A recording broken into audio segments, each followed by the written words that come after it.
Peace FM 104.3 Woodmeat Take. Kwame, awrahusam yi a asie no. Eyade a ne ka no kyese ubie wa no pe na abo pusa. Se nipa nyame abɔ ne se ne nseso. Omo nsoso a yese omkodi ewu nso nyame bɔ omo se omo nseso. Na nyame su eni se opɛ asomdue. Nyame su eni se nipa ntrase ewo nkwatintin mu. Na nso nipa mienu a nyame bɔ yense ne nseso no. Baako nyame su afiri ni mu emena tuma kokum obi. Kwa ma odwene ho a na odwene ho se tuwe nyame ne bɔ no. Ena Professor Jekumi say wesu asi wesu ya nyame se sofo ni. Na Kwame asam ni nyina no ekosi ewasi akwa. Eye oforiso eda etoso aduonu num 25th April ye twam. Ansa ne yebekọ Yesu amane huni.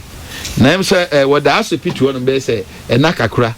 Iti ne da etoso aduonu nwotwe the 3 days later 28th April. And a hospital no said they could not handle the issue. And I'm going to call yes St. Joseph Kuporudia.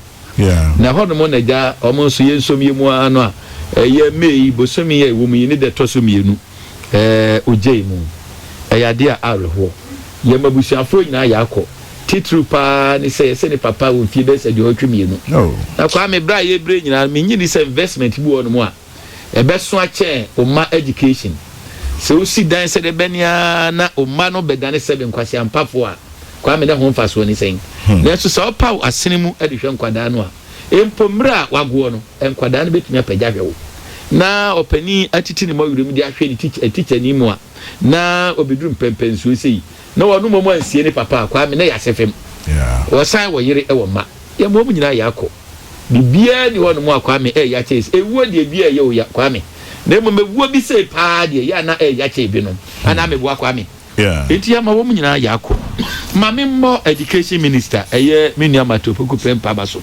any professor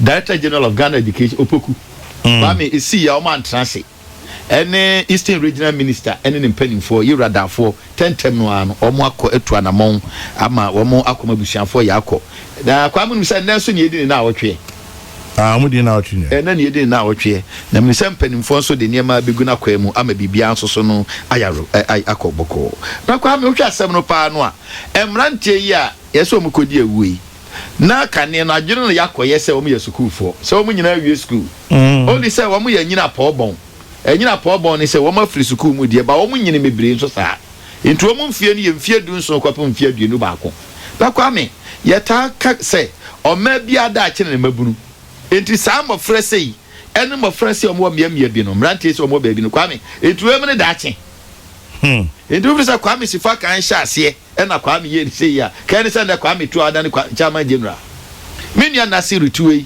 chaso usu tuwe adumako be fitie ene ye boy ye bre sei ya kwa me kasa ne tie ena de no so kosi ye so kwa me nya nipa ba ko mienu miensan na enum yesi enum asensia o enipa nsia na so ma form gang erinti kro no so mu free mo no so no no mu nhunu mrantie so anamontuo one lecturer bi investor is it Amada ko atwere ngoma bi faceless kwa me society no we seem to give faceless attention to certain things.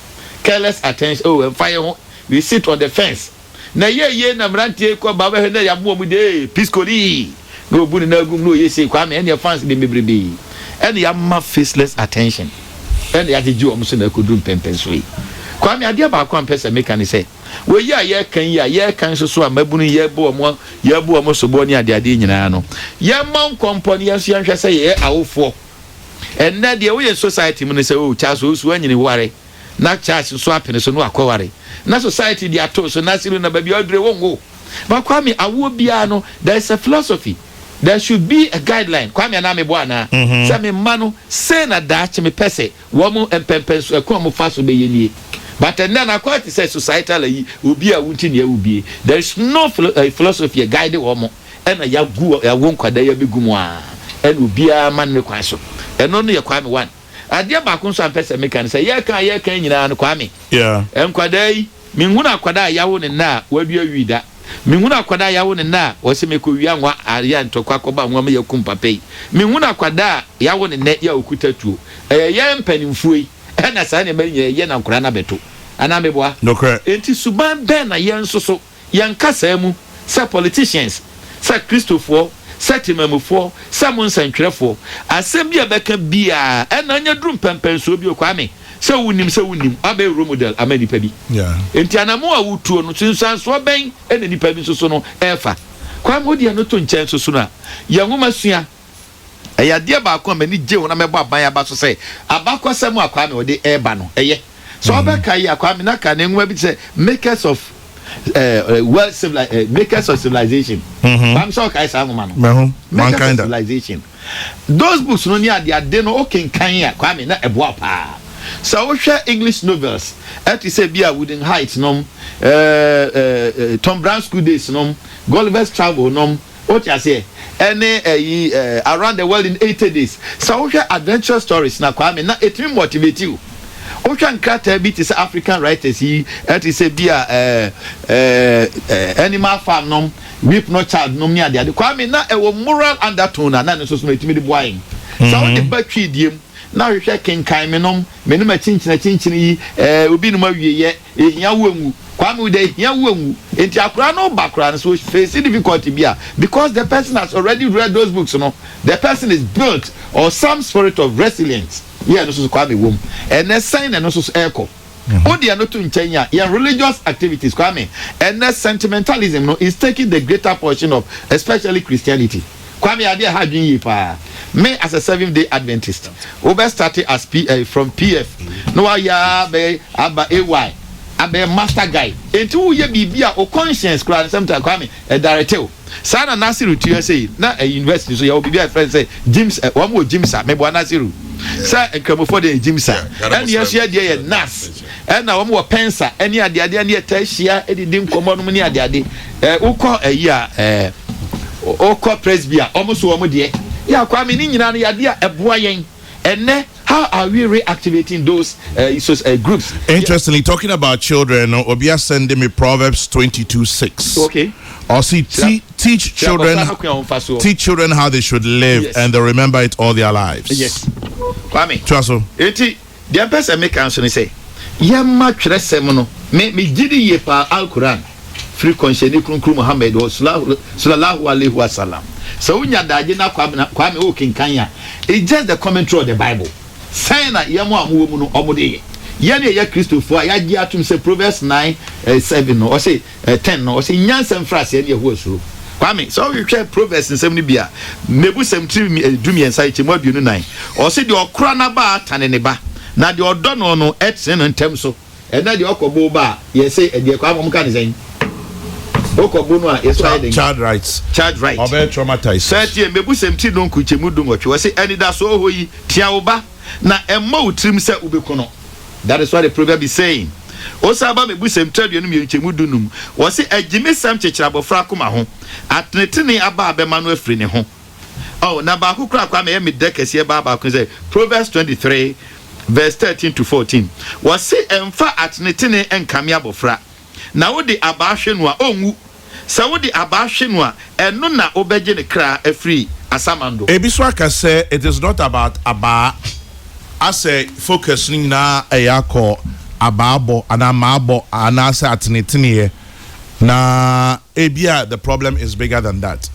Who say? Kwame say aba ebia ka say society wom a lack of progression for young people so we schooler, lack of employment eka home, the fact say yamu no so ye ni afinioma ebeboa mmebunu no munya antete pa aso munyini a no so ka ho yamanyosem ene senia yama etutrasem abedi anim utie COP Kofi Boache voice na me bona o say etutrasem Ukruma papa no care about a small community but ebi pache say Boni Beka is a microcosm etre ayekito but etre senya omanum na ye inti sabinya ma bokeke Kwame and am away aba on said they make free Bible no, but the point is say Bible can road that all their kind or say that rod and that staff they comfort me abana sem na work no enya ba pese say we dey bunu atnetene e figurative okay euphemistic language osofo to aso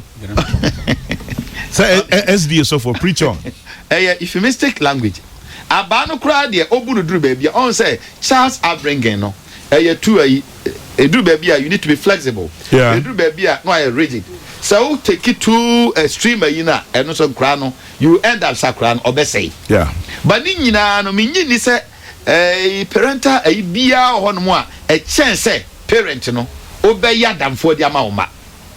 Na usu eno ban ne ukasa nso no eno so ayesusu bia di ama wo ma. So ankra bia fani sa ena kwam ye de kɔ ne sa me free say no so bet masesa society dey so akwabna ye kwam ye ken eya no kre look at say ene yen cultural aspect in kwam is compromised yesusa no obehwe yes ne ye cultural day na ye enkura ni ade ne ye cheche amamre ni ade kwam ne send esi akro the arreho kura ni say ubon say yesusa no kwam say otie nyom ati sa match de nom na kwame ampadu nom ani ade kwame hwenyansa sema wo mu na hwe se de sitie ena me nwu obi adwuma ena me condemn say today's musicians no obi ana say ebinu they are doing so well ena so me ntra ha promote obi so business but comparatively no kwame na ni hwe na tufo no nyom o ti ase na wo hwe nkrofo sloppy my jamfi nom ni ade kwame na show nkran emma unyansa otumi trase emma wo ye level headed. But and then instant syndrome na ya dia kogu ena ya mamre no so akwa me ye toto na se no eno so hadwene eno na mo kan sem bi ana yes me aso me twetwe ne ba bi ho sa akwa me efa kesi for boys and girls ho onya wura secondary school akwa me ni ama kesi for boys and girls enti wan kasa no ehyewu mu se enti bus me no matua me kesi card ye na so papa yo abegina me mami no wanyini che me wo sa me sorry and what are those morally e wo hinifa. So I'm putting something down. Daily reflection on good manners. We are lacking. But no, you could be a professor. You could be whatever you want to be in life.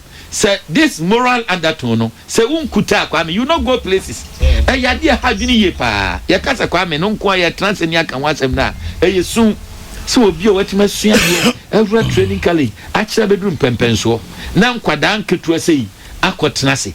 Na yayin dia firi ho ye be ye na say juvenile ni ade we say no krampo ne be ya o ye de be nia na o de ja kwa nya okwa enti wo kwa kwadam kwame minya kwan kakra eye me service e Parliament House Emma me penia na me ne adwuma sister Jane Frimpong, one of the best persons I've ever worked with. The same so one year in charge of Western Housing, so decent everything kwame na minya kwan e ko prisons ahodo enti ndem hu sam rantie ni bi yakaka bensem a na giro na mehwe sam da ni need about 18 MPs na etu kwan MPP ni NDC for na jame ne me boss ni edu omachi na ye report ni ade enti se ya nkasa no kwame se wunya te so mo yakaka bensem ni ade a edobanya ko gina se doc no mu no a da yi mu a da judge no da yi be bo ho sese no o te se de kwame ojojo ebi kwa se bejo so mo na wo kwakwatro se do ma mfie dukura mpa medical say my court intimate per se me prejudge that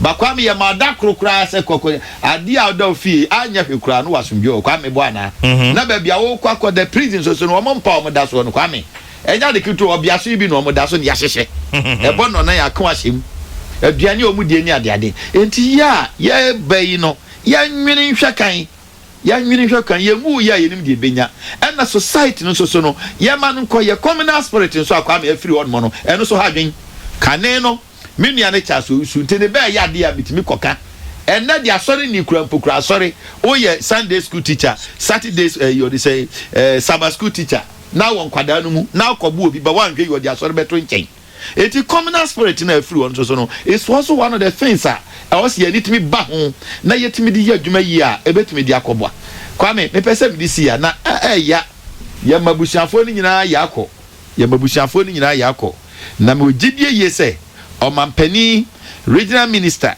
education minister ani mpanifo ka ho bia nso no nya o se ye no se de omo ye daa no ombe ye dia mabusiafo no